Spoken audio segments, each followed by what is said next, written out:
Welcome, Australia. It's that time again for another podcast from the Mate team, where we try and get into your head with stuff that makes us sound smart. Sit back and relax. It's time for us to be mates.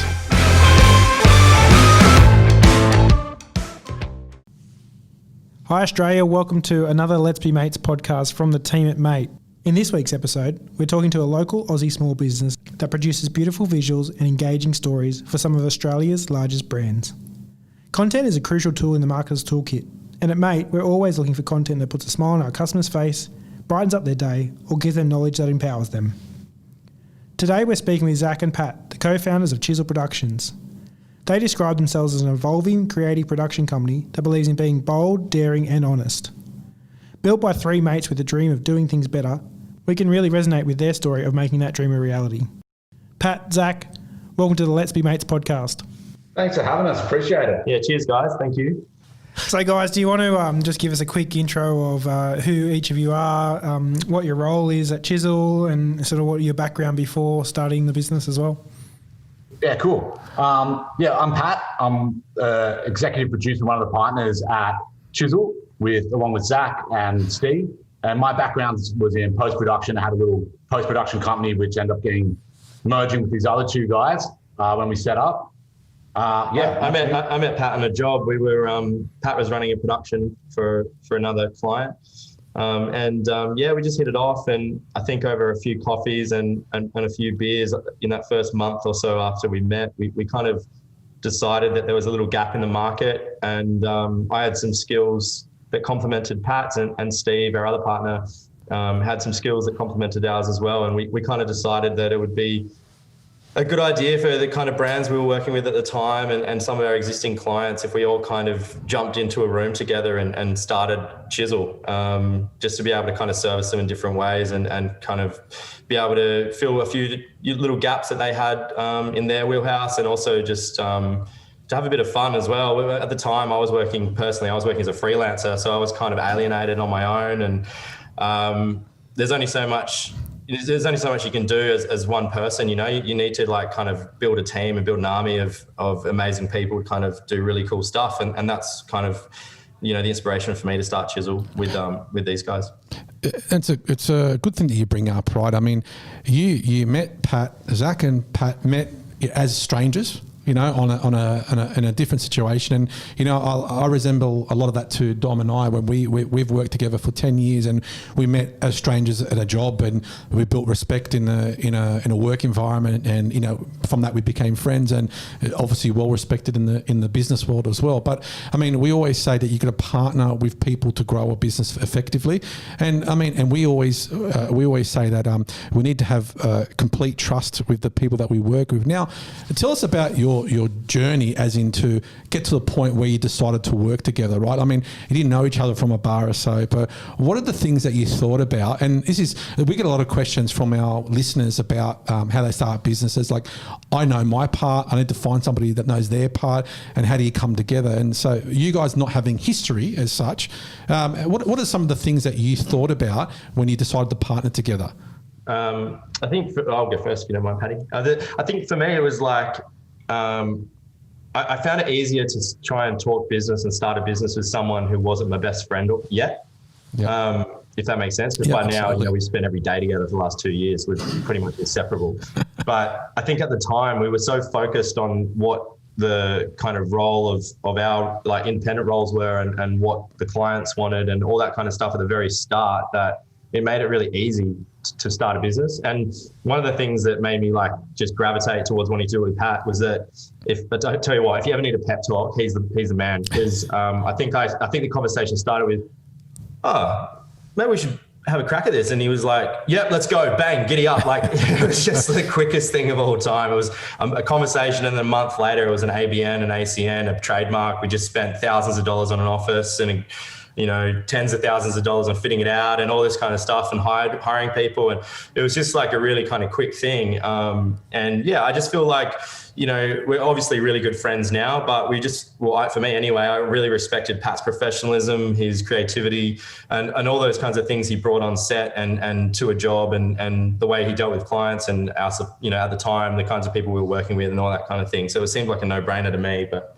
Yeah, other than that, like I obviously hate Zach now because we've worked together for so long. Man, it's like finding a good partner though, right? Like it's actually about meeting someone who can definitely tell you when to say no to some of your ideas, particularly in creative. You know, you can run away and get ahead of yourselves, and having a relationship where I'm sure you guys have it as well, where you've had an idea, you think you flesh it out, and then you throw it out there, and in a really like professional manner, someone can say, I think we need to cook this a bit more. And, you know, your personal feelings are taken out of it because ultimately we're just trying to do what's best for our business and best for our clients, right? And at the same time, same as finding a really, you know, good personal partner, I guess, is that it's someone who tells you when you're doing something really good and then kind of steers you through and guides you through when you're messing up and not doing things right. And I think that's what we really found within the three partners of the company. But that's also something we've really tried to pass on to our staff as well. And like I know when I've been around you guys, it's exactly the same where, of course, there's a hierarchy within the business, but it's all about creating environments where you can speak up when you want to speak up with, you know, no idea is a bad idea and no feedback's bad feedback. And I think just like I see in your mate office, that's what's really allowed us to grow and really retain some great assets, you know? Yeah, and I think we resonate with that because you mentioned a couple of things in there that that you said there was a gap in the market with what you were choosing to provide to people. But was it more of a approach of build it and they will come? Or was it more, you know what, people need this now, and so we're just formalizing it and getting out there? You know, does that make sense? Or it does make sense. I think that's probably 50% right. Like I'll tell you something now, which we've probably told no one before, right? Yeah. And I don't know if we're going to let you even put this in this podcast, but I'd like to tell you anyway. But when we set up, Zach and I knew we were really good at what we did. Yeah. And the gap in the market we saw was kind of like making cinema grade content, right? And where content, you know, the landscape has changed so much that content can be absolutely incredible and look as good as a TVC, but not cost a couple of $100K because those budgets don't exist anymore for lots of brands, right? And we could see that happening. So here's our little story though. When we set up, we had a lot of content under our belt. We wanted to make a splash. So we approached Western Sydney Wanderers and said to them, let us pay to make you guys a TVC. And that was literally how we launched ourselves. We didn't have a big enough credit to just go and pin that work straight away. So we just went and said, let us make you a TVC. We're going to fund it. So our first job we ever produced, which got nominated for an Umbrella Award, we just literally self-funded ourselves, and we wrote it ourselves, funded ourselves, and we launched our brand with that ad, right?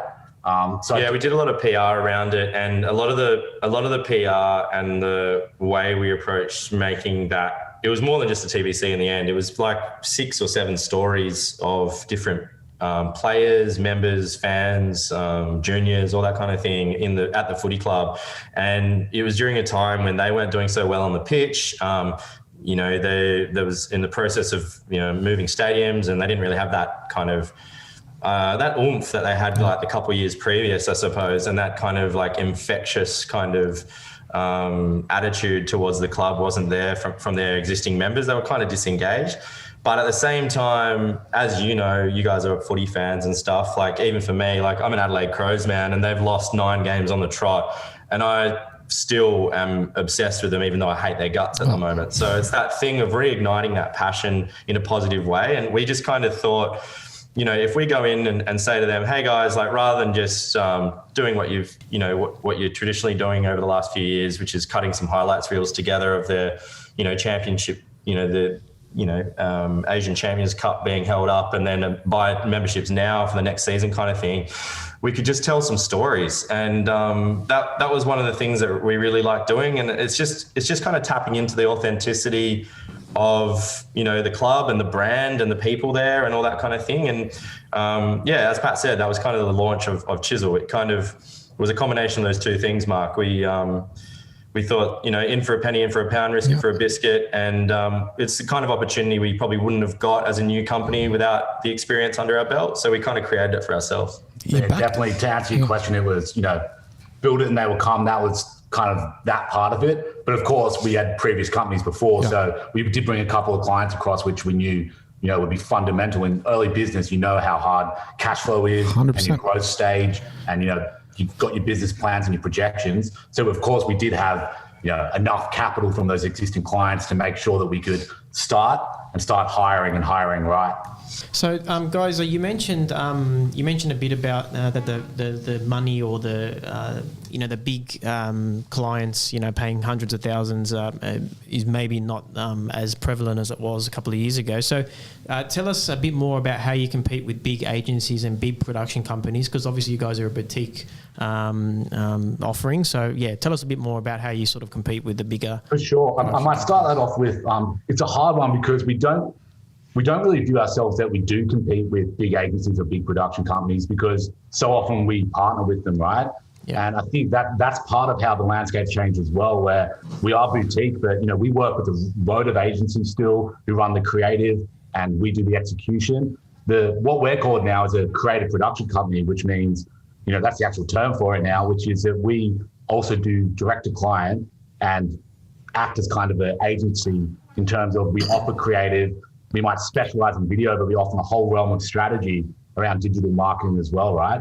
And in terms of, so I guess we don't compete with them in that way. And then at the same time, even when we are, of course, when a tender goes out, I think the way we approached it is that what we kind of offer and how we've got kind of different pricing structure means that we don't have to compete, because we don't think there's necessarily an exact price point or way of producing that other agencies or companies do. And that's because we actually do offer forms of retainers for production, not just for creative, which is pretty much unheard of within production, to be honest. Yeah, the landscape of like the big agencies full servicing a client for absolutely everything is kind of changing a bit, or bigger companies are kind of happy to use them for their massive rebrand or their once every 5 years mega thing they do. But with the content kind of landscape, the audiences are hungrier than ever before for information and entertainment from the brands that they trust and love. So it's just not, to be honest, even for massive brands with huge marketing budgets, it's probably not feasible to have to go to their, big one-stop shop agency all the time, just from a resource perspective and also just like a creative perspective. Like I know they've got there's 8 of us full-time that work at Chisel, or 9 of us now, sorry.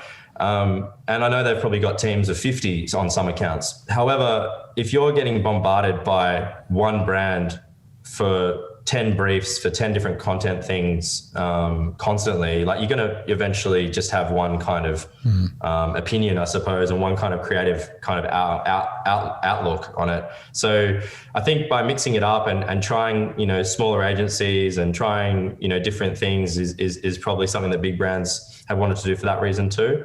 I don't know. I kind of look at it like, in some ways we do compete because we do global campaigns for some of the clients, and we know for sure we've definitely won them over global agencies with offices in 10 cities, which is kind of cool. We're really chuffed about that. But at the same time, I'm not going to pretend that we're the the absolute bee's knees when it comes to really advanced integrated campaigns that span multiple continents and all run at the same time. You know what I mean? It's not, we're not that. So yeah, but anyway, apart from that, we just love partnering with anyone who's happy to do something authentic and maybe try something a bit different. That's where the whole bold, daring, honest thing comes from. And I mean, I come from a Microsoft background for the last 7 years and going through tenders and procurement and having retainers based on bullshit. And, my Microsoft friends will probably, hit me over the head for saying that. But I mean,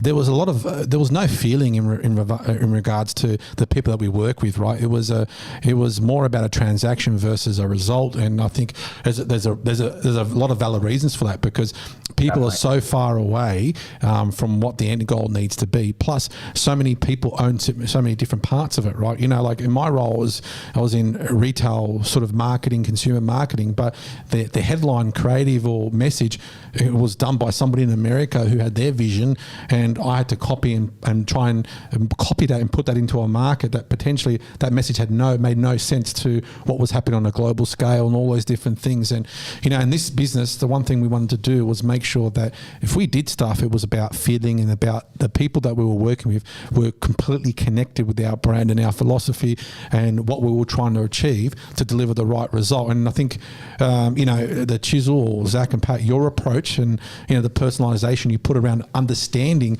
who we are and what we're trying to achieve has delivered us the result that we've got at the moment, that we're going to get moving forward. And I think that's something you guys should pat your back. Yeah, but for sure. And also on that point, Faz, like, I think it's about really understanding not just the brand and what they're about and what the fabric is of their whole makeup and the way that they come across to the customer, but it's understanding the customer as well, and not assuming too much, and just really trying to get to know what that viewer and user experience is going to be like at different touch points, and how those different demographics are going to interact with your brand. Because obviously with you guys, for example, like your brand is a really interesting one, because it's a service that everyone basically has. So the demographic is far and wide, but at the same time, those different demographics really want to be spoken to, not in a general way. They want to be communicated to directly about, and feel like when they're seeing messaging from brands or entertainment or information or whatever it is, they want to feel like it's for them and not for everyone. Yeah. And that's something that's really important. It's almost a lot.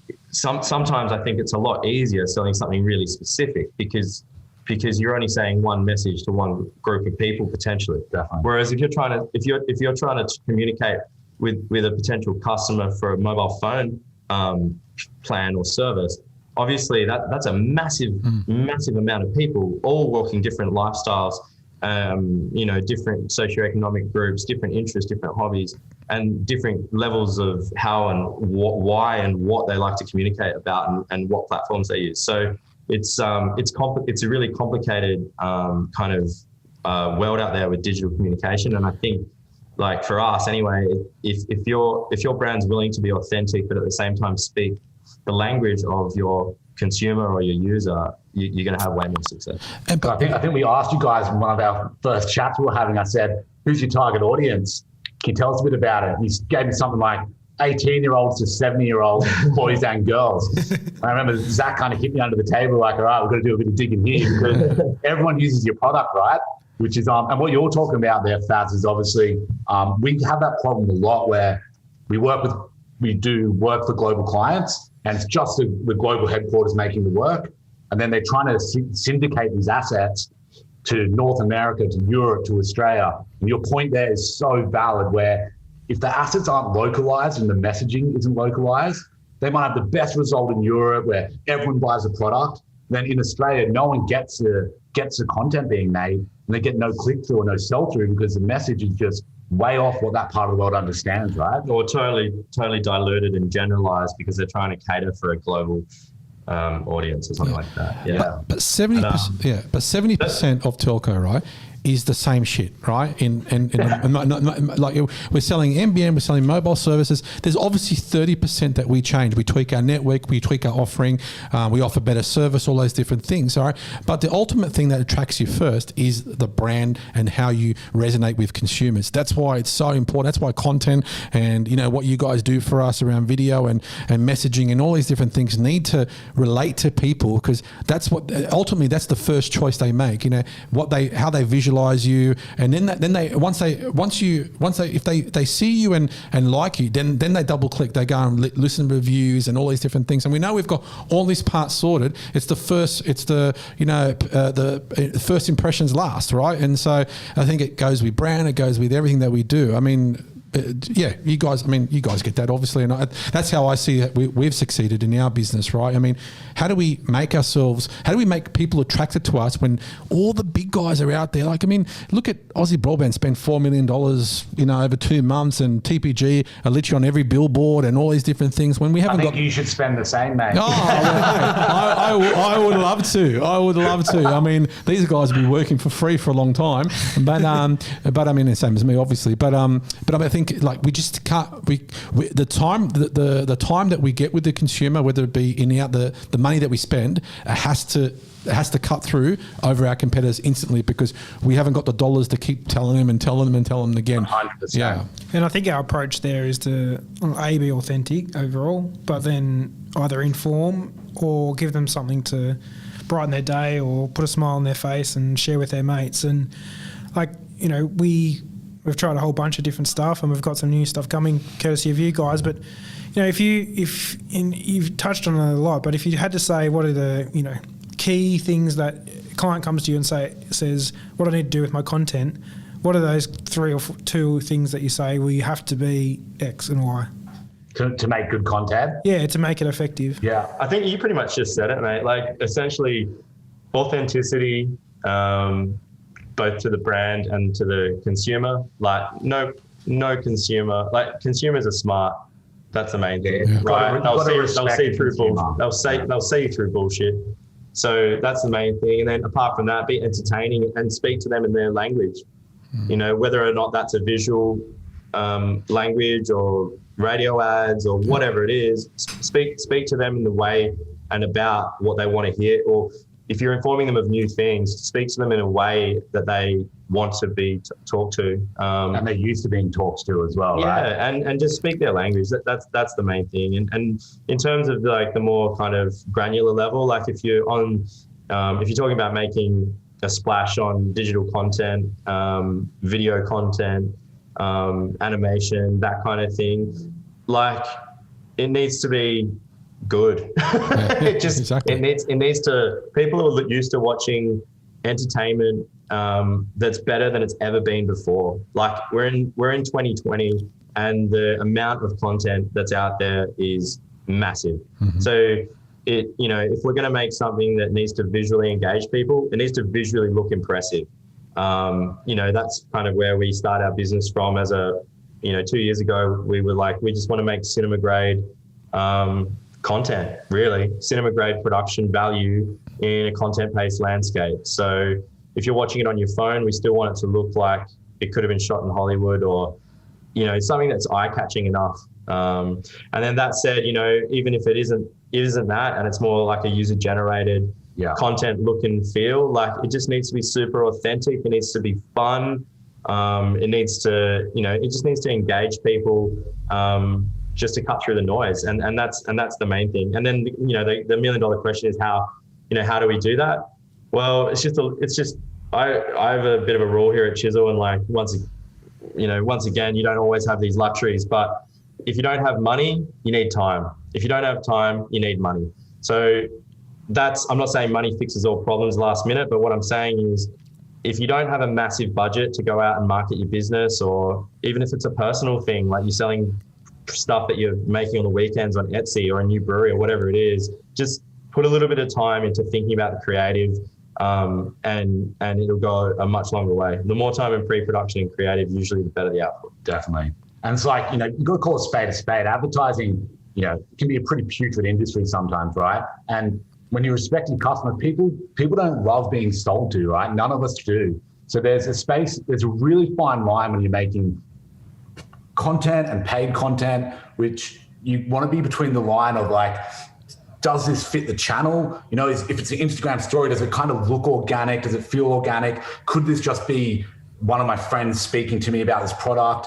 And then if you toe that line right, and you don't go too hard into like making it look real, but it's so obviously an ad that people are going to kind of reject it, and that's a line that, I think some agencies, and I think us included, are getting really good at towing, of knowing when to sell to people and when to pull back and just kind of present something, At the end of the day, you kind of, like we were talking about it before, Faz, you kind of want to attract consumers to a brand, especially if you're a new brand or a newish brand. You want to attract customers by entertaining them and resonating them at like a top level, right? So, you know, you guys are you guys, I was about to say you're lucky, you're not lucky. It was obviously really well thought out, but the brand name itself, it resonates with every Aussie because it's in the common vernacular. Like most people would say that word 50 times a day. So the main thing is to kind of like, you know, you want to attract those people and entertain them so that the purchasing decision or, you know, the sell or whatever it is, isn't really required in a way. You're just kind of informing them about your products, but they already resonate with your brand so much that they trust you enough to provide them with whatever it is they need. Because that kind of brings me to my last point, Dom, about you kind of need credible value, right? Like, doesn't matter what you're advertising, if the product and the service isn't good and doesn't get the great reviews and people talking about how fantastic it is, it doesn't matter how good the ads are. Well, I mean, someone I know once said, doesn't matter how good the ad is you make for a football club, if they're losing, you know, it's going to be really difficult to make people resonate. And that's because the product at the end of the day isn't up to scratch. Yeah, it all works hand in hand. And I think during COVID, there was a lot of smoke and mirrors with companies and people and everything like that. And I think content and advertising is now about feel versus what people say. It's you have to feel it versus just say it. And I think especially during COVID and all the bullshit that people have put up with services, especially in our space, I think one thing that's made us successful in this time is that we've delivered it exactly on what we've said we were going to do, and we've allowed people to feel the work that we do through the way we talk, the way we communicate, and the way we get to the bottom of what they need. And I think COVID's really heightened that feel versus say sort of, I guess, environment, especially when it comes to content. I think there's still a bit of a shift change around, you know, the big, especially the old brands where a 30-second TVC in 16:9 doesn't cut it these days, right? You need to make sure you're fit for platform, you're got different versions, you're telling the same story and beating the same drum, but it's got to work where your customer is. Absolutely. It's just got to be so channel specific, right? Like, you know, a big campaign, of course, if you've got the spending, you can get that big TV spot and it looks beautiful. You know, there's still a big market there, right? And that's definitely a big part of the attract phase. And, you know, we're not saying, because we of course make TV ads as well, right? Yeah. But you are lying to yourself if you're thinking that TV advertising is going to stay in the same spot and that putting a big TV spot out is the best way to get customers, because not all your customers are there anymore. Yeah, in that market, no matter how you look at it, the streaming services, it's going to get smaller and smaller, you know? Yeah. And so you're exactly right. Like we have this conversation all the time, right? Where I think you go into making films as a bit of an art form, and, you know, we all want to do a 235:1 widescreen edit, but, you know, devices and technology end up dictating what we make, right? 100%. So we make 9:16 videos now because everyone's holding a phone, and that's the way the phone looks, right? Yeah, it's kind of changed the way we started to shoot certain things. Like if we don't need to do a widescreen and output, sometimes we'll flip the camera and shoot a vertical, just to maximize the quality you're getting in a vertical output, which is really kind of, I mean, if you're an old school film student or graduate or whatever, you're probably hating life. But I kind of find those kind of technical, innovations and stuff that change the way we make things interesting and challenging and kind of like it. We kind of did this thing recently for another client, which was like an endless vertical kind of digital experience more so than a film, but it was essentially a series of films all kind of interlaced together, so that you were kind of constantly swiping and scrolling, and that's kind of the way people consume media now, you know, like you go out to smoko and you've got your phone in your hand and you're just smashing your thumb down the screen, just trying to absorb as much info and content as you can. You're reading the byline and the top and the headline, and then you first 3 lines of an article and then moving on, or you're watching the first 3 or 4 seconds of the video moving on. So you've really got to captivate people to get them to do anything much longer than that. So we're finding that if you can keep people engaged by giving them something new or something different to look at every 5 or 8 seconds, you're doing pretty well. Yeah. So guys, at Mate, we partner with people, or we like to say we partner with people to fill our skill and knowledge gaps. So your industry relies heavily on freelancers and specialists. So in your opinion, how do you choose who to work with, and what gets someone rehired for more work at Chisel? That's a great question. That's a really good question, because I know before you said, you're not a big production company, but some big production companies, like some of the really big ones in Australia, will still maybe have a full-time staff of 6 people, right? And they'll be one of the biggest production companies in the country.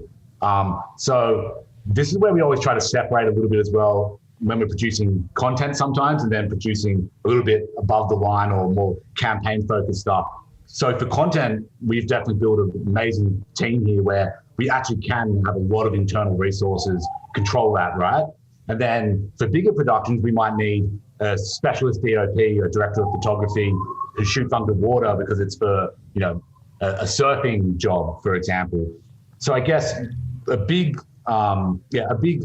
plus of any production company or creative production company is that, like any team, you find people who are really good at what they do. And then just like any relationship, you have to get their trust, and they have to know that you're going to give them the type of work which is going to help them in their career. And they're going to give you the type of content which looks amazing, right? Yeah, for the best part, like it comes back down to the way that, I guess the 3 words that kind of sum up Chisel, right? Be bold, daring, and honest. Two of the people that we've got in our full-time staff got jobs because they asked for them. We didn't even advertise for them. So they asked for the jobs, and we went out and advertised, and then realized that they were the best person for the job in the first place. So that was a waste of 2 weeks. But anyway, yeah, but like essentially, like who do we pick and how do we pick them? Well, we work with awesome people who make awesome work for sure, but we really respect people that want to do something different, are happy to, it's a bit of an old school mentality of kind of like, and a big business mentality of people kind of operating in silo or staying in their lane. Respectful discussion across all aspects of our project. I don't care what position you are. If you've got an opinion on something, speak up. Like, there's no idea that's a bad idea. And, that's something that we're really proud of too, a real collaborative kind of teamwork environment. So you have to have those kinds of skills, I think, to be a really successful freelancer in the creative or production space.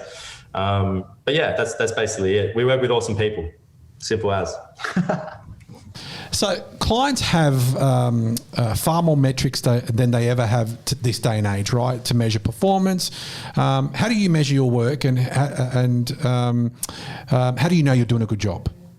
Mate, the best thing I think that ever happened to us working as a small agency or creative production company was how much more insights that clients have now. Because to be perfectly honest, it makes our job way easier, right?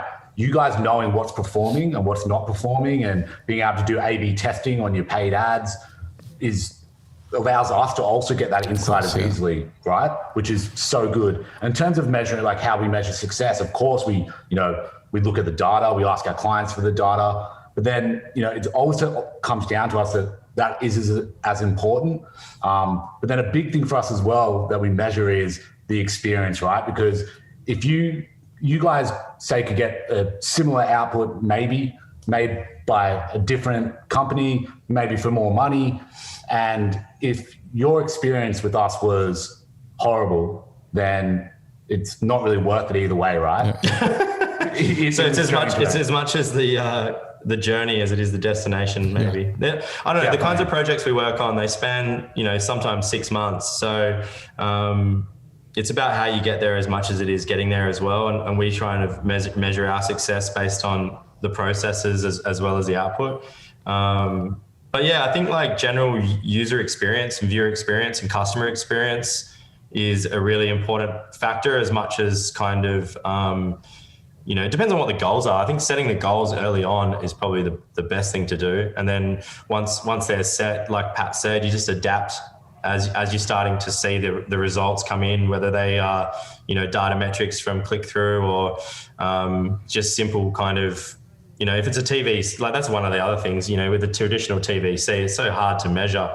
Whereas with with what you can do online now, you can target so specifically and retarget. So, and you can adapt and evolve and change things if things aren't working, rather than putting all your eggs in one basket, so to speak. And we're under no illusions, right? Like, all of our repeat customers or clients, that we have on retainers, like some of these guys are big data companies, we absolutely know that us getting rehired or us signing it for another year retainer is purely not just based on, Pat and Zach, we really love you, mate. It's purely based on what we're giving them, outperforming what other people gave them, or even what we gave them the year before, and that's what's such an exciting part of our job. It's exciting and horrible at the same time, is that we can make something for a client which works so well, but if we don't do better the next time, then we know what the world's like.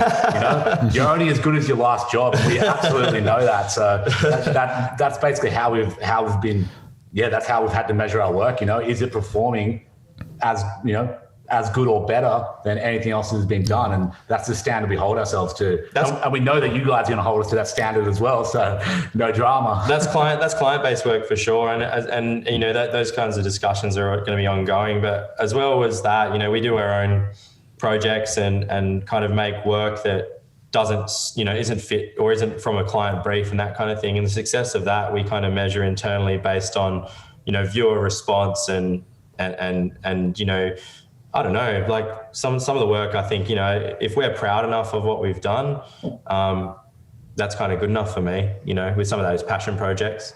Because I guess some of that big data is at odds with the creative process, right? And you can make something that's really creative and got a great idea, but if the product's not right, if the pricing's not right, if the execution is poor from a client perspective, then that ends up looking bad on you, but not necessarily reflective. Sometimes there's a lot of different variables as well. Like, there's it's with a campaign anyway, there's just so many different moving parts, from media placement and strategy to even what the hell is going on in the world. Like, taking COVID as an example, and Mark kind of touched on this before about how certain brands are approaching it in one way and other brands are approaching it in another.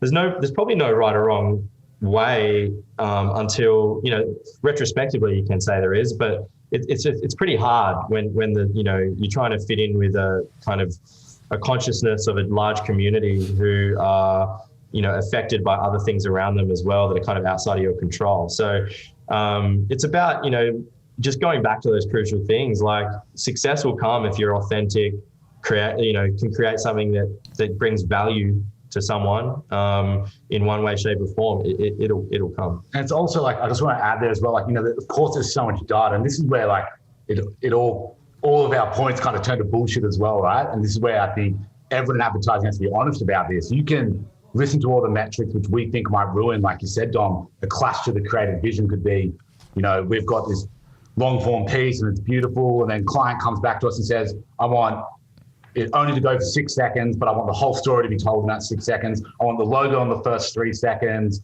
And, everything the data says, it's got to be 9:16. That's what's going to work. I'm sure big data does drive that. We all then have to remember that brave brands and clever creative sometimes will come out with Audi's a great example of this. Like, one of the most successful pre-rolls a couple of years ago was I think it was a 10-minute video of a dude washing up saying, "Why are you watching me wash up?" Yeah, it was like, and it went for 10 minutes, and he was just washing up IKEA stuff, right? So what we all have to remember is that, yes, of course we have to listen to big data, but there's also always going to be a space that a really, really good idea can absolutely trump any of that shit. And that's just a fact. Yeah, 100%. You see it happen all the time, where something actually cuts through and is different. Like, a lot of the data suggests that, people are only going to watch the first 3 seconds of a video online or something like that, and you've got 8 seconds to properly engage them. But it's like, are they only doing that because every brand's advertising their logo in the first 3 seconds? Yeah. Maybe they're skipping because they know they're being advertised to. Because then they'll watch an hour-long video of a car restoration uploaded by someone else, right? So it's just about targeting them, getting into their interests, and like Zach said then, sometimes not selling to them so directly that things look a bit more organic. Yeah, entertain and inform, and then, once you've done that and they're fans of your communication, you can talk to them about the things that you sell after. Cool. On that note, then, you guys have just launched an awesome new website. How can businesses or people get in touch with you guys and work with you guys?